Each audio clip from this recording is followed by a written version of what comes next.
Hello, welcome to Virgo Philippines. So ito yung reading natin for Virgo, Sun, Moon, Rising, Venus, Jupiter, Virgos. Take only what resonates. If you want to book a personal reading, punta na lang kayo sa aming Facebook page, Madam P, as in Princess. And then, yeah, let's start your reading. What do we have here for the sign of Virgo? For the sign of Virgo.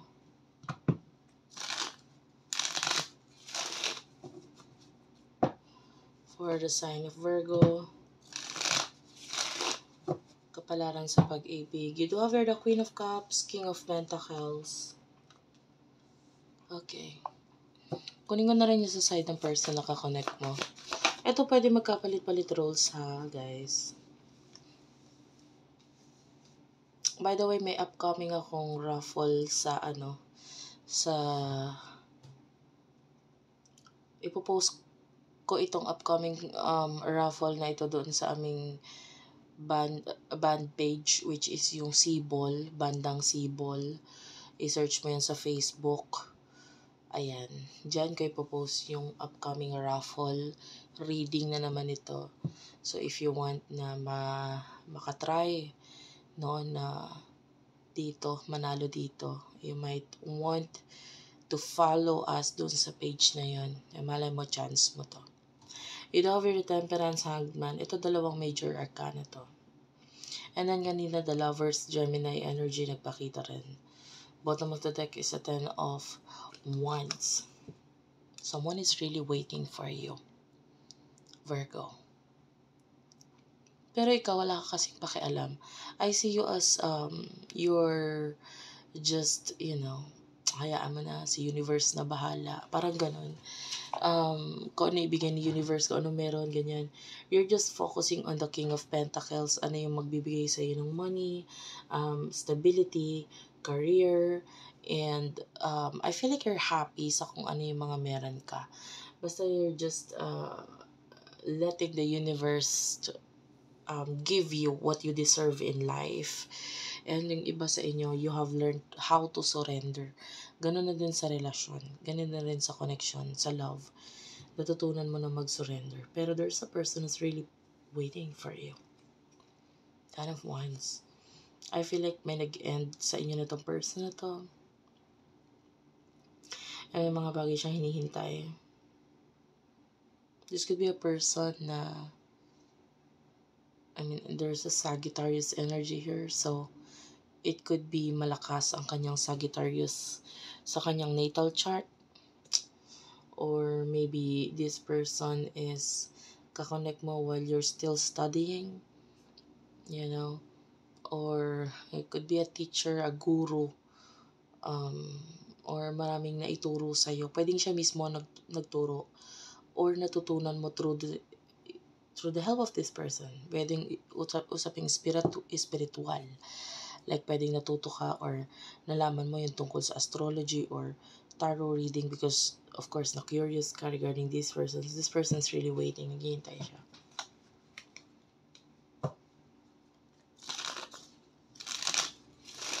Ano emotions ninyo sa isa't isa?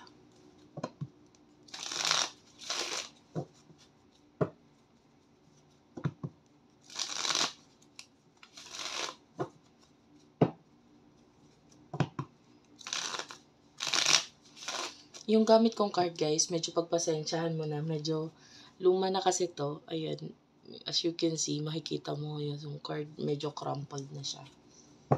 But, I still love to use this. No? Ito yung isa sa unang card ko na ginagamit. So, medyo luma na siya. Medyo iniingatan. Kaya kapag pasensyahan mo na lang yung pag-shuffle ko kung medyo matagal. Iniingatan ko kasi po. Tsaka mahirap na talaga siya i-shuffle. Three of Cups, the Hermit, and the Judgment. Yeah, sabi ko nga marami ka natutunan dito sa person na to. For now, I feel like you're trying to protect yourself. Naglalagay ka ng boundaries or shield para hindi ka masaktan or, with this person.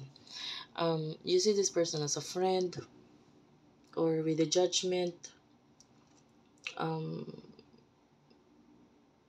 I don't know, yung iba sa inyo, you're spiritually, marami nang alam ikaw sa usaping spiritual. Kaya, ang tataas ng card mo, the King of Swords is also a higher card. Ang kanina, King of Pentacles, Queen of Cups. So, pwedeng dito sa connection ninyo, kung ano man yung naging ending sa inyo, hindi ka masyado nagpapa-affect doon. Yung iba sa inyo, pwedeng wala naman kayo naging relasyon or wala kayo relasyon. Maybe there's partnership, there's friendship. And, so parang para sa'yo, bahala kayo dyan.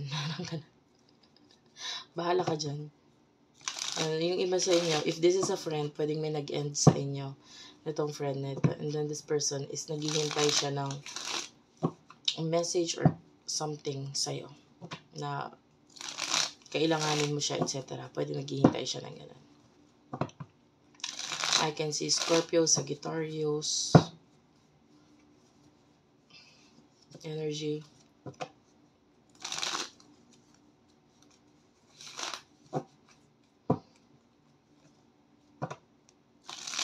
Emotions ng person nito towards you. You do over the Six of Swords. Hindi siya makamove on from you.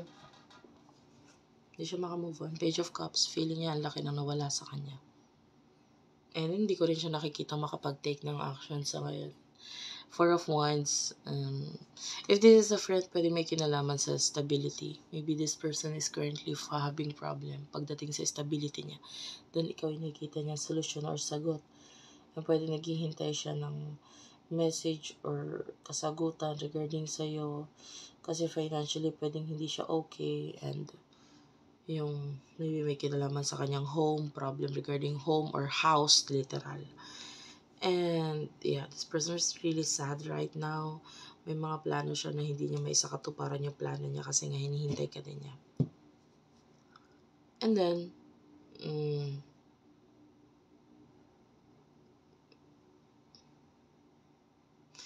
and kung ano man yung mga ginagawa mo ngayon, sobrang ina-admire nitong person na to. Yeah.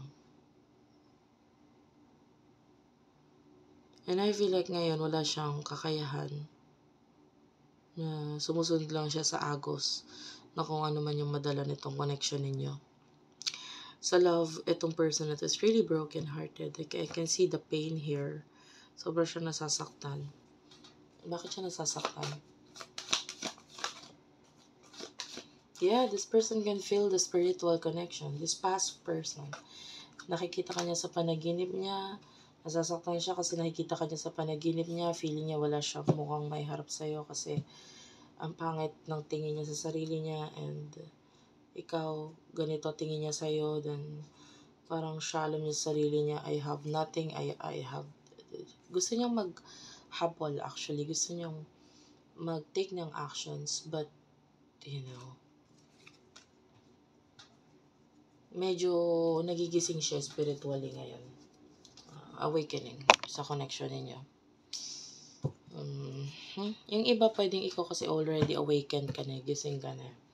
So itong person na to, dumadating siya sa process na yun. So what will happen in the near future sa inyong dalawa?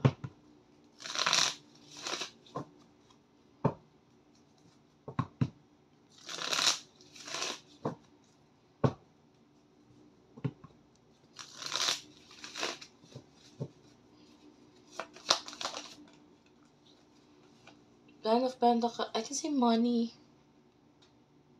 in the future.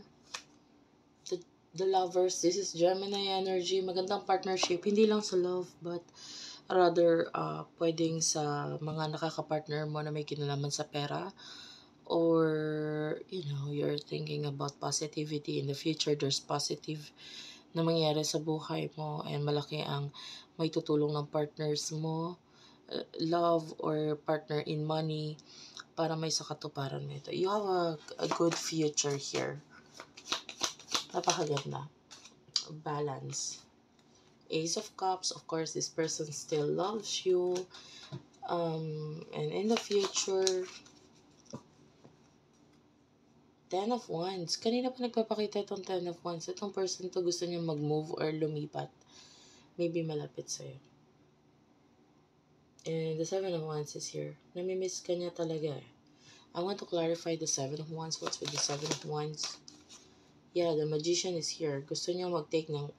I mean, there's a possibility na magkaroon ng ending sa buhay nitong taong ito. Itong ending na to, hindi siya maganda para sa kanya. Five of Cups na magiging dahilan para with the Three of Wands, magkaroon siya ng paunti-unting hakbang para makalapit or gumawa ng action papunta sa'yo. Two of Cups. Yeah, nakakita ko dito ng very challenging action mula dito sa taong to. Pero eventually, nakikita natin gagawa siya ng action. Pero pwedeng paunti-unti lang kasi medyo mahirap para sa kanya ito.